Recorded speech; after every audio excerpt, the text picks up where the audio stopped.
Vote পরবর্তী হিংসা মামলায় এবার বড় নির্দেশ দিল সুপ্রিম কোর্ট।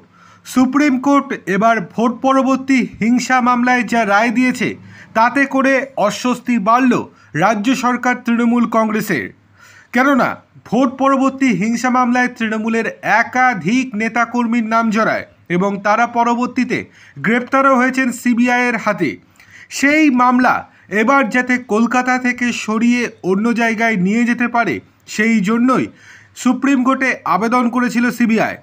ভোট পরবর্তী হিংসা মামলা রাজ্যের বাইরে নিয়ে যাওয়ার জন্য শীর্ষ আদালতে আবেদন জানিয়েছিল সিবিআই। আক্রান্ত অনেকেও অন্য রাজ্যে বিচার প্রক্রিয়া চালানোর জন্য আবেদন জানান। এই নিয়ে সব পক্ষের কাছে হলফনামা চেয়েছে সুপ্রিম কোর্ট। আগামী 22শে সেপ্টেম্বর এই মামলার পরবর্তী শুনানি রয়েছে।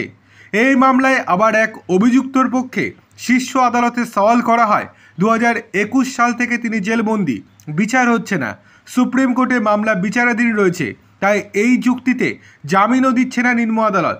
এই অবস্থায় আর কতদিন জেলবন্দি করে রাখা হবে?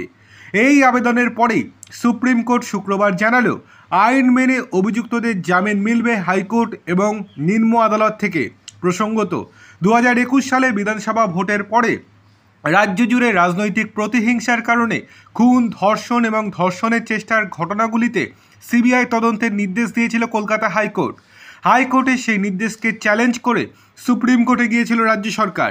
সুপ্রিম কোর্টে সিবিআই তদন্তের নির্দেশই বহাল রাখে, কিন্তু মামলাগুলি ভিন রাজ্যে ট্রায়াল চেয়ে শীর্ষ আদালতের দ্বারস্থ হয় সিবিআই।